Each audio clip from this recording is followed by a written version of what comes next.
Daniel, qual é a diferença da justiça divina ligada ao Velho Testamento e ao Novo Testamento? Essa é interessante também. A justiça divina, vamos ler, o Antigo Testamento, ele é uma revelação evolutiva e não completa de Deus Pai, de Javé, ao povo que ele escolheu para fazer essa revelação. Por 2.000 anos, 3.000 anos ali, desde que as sociedades foram se formando, até o evento da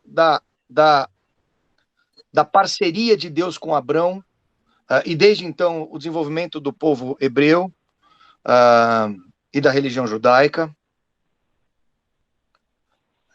Deus vai se revelando aos poucos e vai se mostrando como Pai, primeiro como Senhor da nação de Israel, mas no fundo ele é o Criador do mundo todo. A hora que eu penso que ele pode ser Deus de Israel, instintivamente eu assumo que existem deuses de outras nações, portanto, em tese, ele não seria o único Deus. Então perceba que é uma revelação que o povo de Israel não entende de maneira perfeita. O Antigo Testamento tem muito a ver com a interpretação do povo de Israel sobre quem é Deus, e isso está longe de ser algo culpável, porque nós estamos falando de um povo que estava 500, 800, 1.000 anos antes de Cristo, sem nenhuma instrumentalização cultural, tecnológica, histórica, como a gente tem hoje para analisar e interpretar.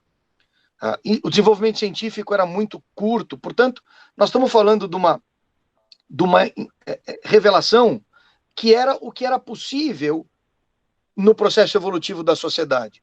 Mas a gente chega no Império Romano com boa parte da população falando grego, dos judeus espalhados falando grego, de forma que passa a ser possível uma revelação mais sintética e objetiva. E essa revelação vem com Jesus. O Deus do Antigo Testamento é o mesmo Deus do Novo Testamento, que é Javé, ou Abba, para a gente, porque Jesus diz que ele é pai, portanto, paizinho, Abba, que é Alá dos muçulmanos, é o mesmo Deus que são os deuses, que é o Deus das religiões abrâmicas. Mas o cristão católico, ele vive conforme a revelação de Jesus. E a revelação de Jesus não é só o que está no Evangelho. É o que está no Evangelho, mas também o que a igreja, os discípulos viveram na presença de Jesus e criaram como tradição. Aquilo que a gente falou, né? Evangelho, tradição e magistério, né? A igreja que tem que ensinar, passar de geração para geração.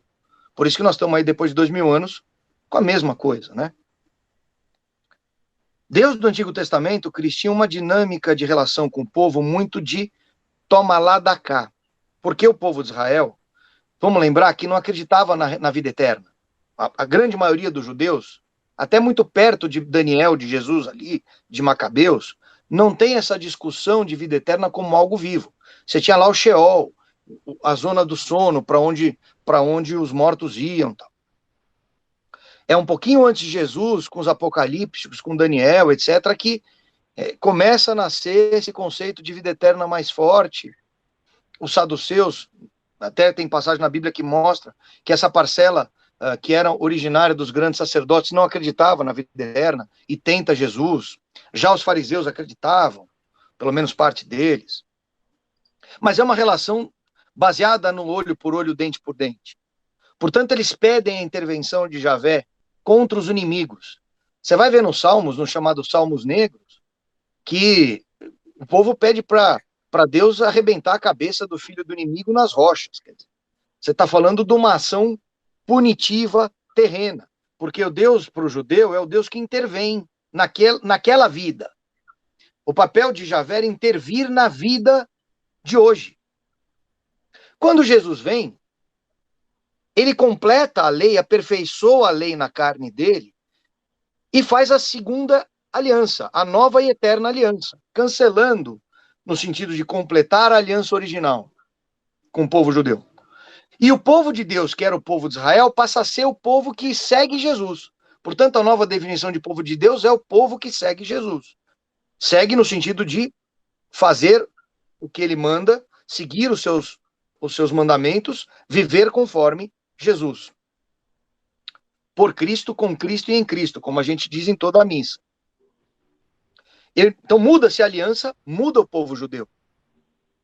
E a revelação mostra que Deus é juiz e é punitivo, porque ele pune o pecado, e assim é a justiça de Deus, mas ele também é amor.